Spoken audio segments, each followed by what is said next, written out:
देश में रसोई गैस को लेकर के टेंशन बढ़ी हुई है। सरकार के ऊपर भी दबाव बढ़ रहा है, जिसको देखते हुए अब सरकार ने एलपीजी पर मिलने वाली सब्सिडी के नियम बदल दिए हैं, जिसके बाद सब्सिडी की लिस्ट से कई लोगों के नाम अपने आप हट जाएंगे। लेकिन क्यों? सरकार ने आखिर क्या नए नियम लागू किए हैं?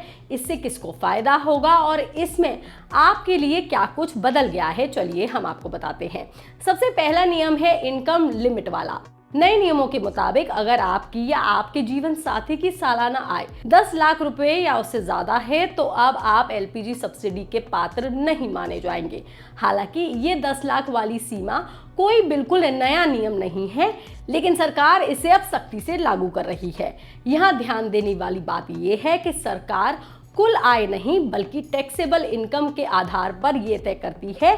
यानी कि अगर आपकी पत्नी और पति दोनों नौकरी करते हैं या परिवार की कुल टैक्सेबल आय तय सीमा से ऊपर चली जाती है तो ऐसे उपभोक्ताओं की सब्सिडी बंद की जा सकती है। मिंट की एक रिपोर्ट के मुताबिक सरकार ने तेल कंपनियों को निर्देश दे दिए हैं कि वो गैस उपभोक्ताओं की जानकारी को इनकम टैक्स डिपार्टमेंट के रिकॉर्ड से मिलाए। इसके बाद कई उपभोक्ताओं को मैसेज भी भेजे जा रहे हैं जिसमें लिखा है कि अगर उनकी या उनके जीवन साथी की सालाना टैक्सेबल आय 10 लाख रुपए से ज्यादा है तो उनकी एलपीजी सब्सिडी स्थायी रूप से बंद की जा सकती है और इसलिए ये लोग 7 दिनों के अंदर अपनी जानकारी की पुष्टि कर दें, नहीं तो सब्सिडी का लाभ रोका जा सकता है। फिलहाल जिन लोगों की आय टैक्स के दायरे में नहीं आती और जिनका आधार बैंक से लिंक है उन्हें हर सिलेंडर पर करीब 24 रुपए 50 पैसे की सब्सिडी मिल रही है।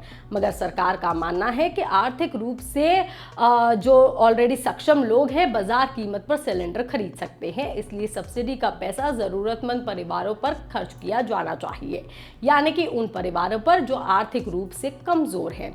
इसके अलावा जो लोग खुद सब्सिडी छोड़ चुके हैं वो वापस इसमें शामिल नहीं हो पाएंगे। सरकार ने जो दूसरा नियम लागू किया है वो यही है। सरकार ने उन लोगों को भी सब्सिडी के दायरे से बाहर कर दिया है जिन्होंने पहले गिव इट अप अभियान के तहत अपनी एलपीजी सब्सिडी स्वेच्छा से छोड़ दी थी। दरअसल कुछ साल पहले सरकार ने लोगों से अपील की थी कि जो लोग आर्थिक रूप से मजबूत हैं वो अपनी सब्सिडी छोड़ दें ताकि उसका फायदा गरीब परिवारों को मिल सके। लाखों लोगों ने इस अभियान के तहत सब्सिडी छोड़ भी दी थी, लेकिन अब ऐसे उपभोक्ताओं को दोबारा सब्सिडी नहीं मिलेगी और उन्हें बाजार मूल्य पर ही सिलेंडर खरीदना होगा। हालांकि पहले कुछ मामलों में उपभोक्ता गैस एजेंसी या ऑयल कंपनी के जरिए दोबारा सब्सिडी एक्टिव कराने की लिए भी पात्र होते थे, खासकर कि अगर उनकी आर्थिक स्थिति बदल जाती है या गलती से सब्सिडी डीएक्टिवेट हो जाती है। लेकिन ये प्रक्रिया ऑटोमेटिक नहीं होती थी। अब इसको पूरी तरह से बंद कर दिया गया है। अब सरकार का रुख पहले से ज्यादा सख्त हो गया है और फोकस सिर्फ जरूरतमंद और उज्ज्वला लाभार्थियों पर रखा गया है। इसलिए जो लोग पहले गिव इट अप के तहत सब्सिडी छोड़ चुके हैं उनके लिए दोबारा सब्सिडी पाना काफी मुश्किल माना जा रहा है। वहीं तीसरा नियम जो है वो है घरेलू एलपीजी कनेक्शन का। सरकारी नियमों के मुताबिक सब्सिडी पाने के लिए उपभोक्ताओं के पास घरेलू एलपीजी कनेक्शन होना जरूरी है, क्योंकि कमर्शियल और इंडस्ट्रियल कनेक्शन पर कोई सब्सिडी नहीं दी जाएगी। चौथा नियम है आधार लिंक का। दरअसल एलपीजी सब्सिडी सरकार के जरिए दी जाने वाली एक वित्तीय सहायता है जिसका मकसद लोगों को रसोई गैस सस्ती दरों पर उपलब्ध कराना है। पहले सिलेंडर सीधे कम कीमतों पर मिलते थे, लेकिन बाद में सरकार ने डीबीटी यानी कि डायरेक्ट बेनिफिट ट्रांसफर सिस्टम लागू किया। इसके तहत उपभोक्ता पहले बाजार कीमत पर गैस सिलेंडर खरीद लेता है और फिर सरकार सब्सिडी की रकम सीधे उसके बैंक खाते में भेज देती है।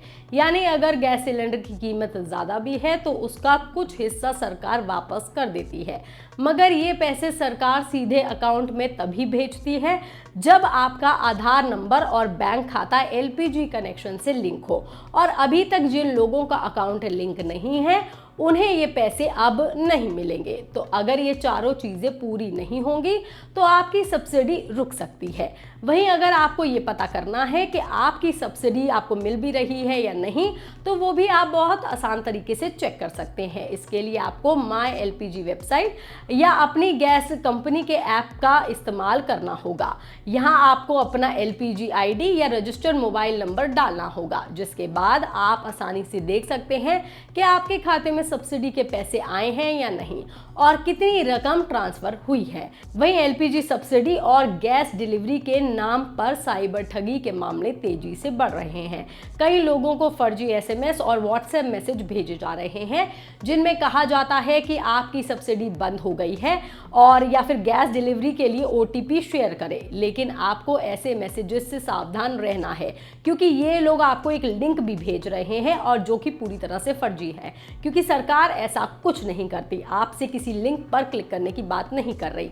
वहीं हम आपको ये भी बता दें कि तेल कंपनियों का कहना है कि किसी भी मैसेज पर भरोसा करने से पहले ये जरूर जांच लें कि आपने सच में गैस सिलेंडर बुक किया भी था या नहीं। साथ ही ये भी देख लें कि मैसेज किसी आधिकारिक सेंडर आईडी जैसे कि वीके इंडियन या फिर वीएम इंडियन से आया है या नहीं। अगर नहीं तो ऐसे मैसेज फर्जी हैं, तो इन पर आप विश्वास ना करें और फिलहाल आप सतर्क रहें। वहीं हम आपको ये भी बता दें कि जब से ये नए नियम लागू हुए हैं तो सब्सिडी पाने के लिए भी ये फर्जीवाड़े बहुत बदल गए हैं और लोग नए नए तरीके अपना रहे हैं ये कहने के लिए कि हम आपकी सब्सिडी दोबारा से एक्टिव कर देंगे, इस लिंक पर आप क्लिक कीजिए। आप उनसे भी सावधान रहिए। ये खबर, ये जानकारी आपको कैसी लगी, आप हमें कमेंट करके ज़रूर बताएं। बाकी तमाम खबरों के लिए आप देखते रहिए लोकमत हिंदी।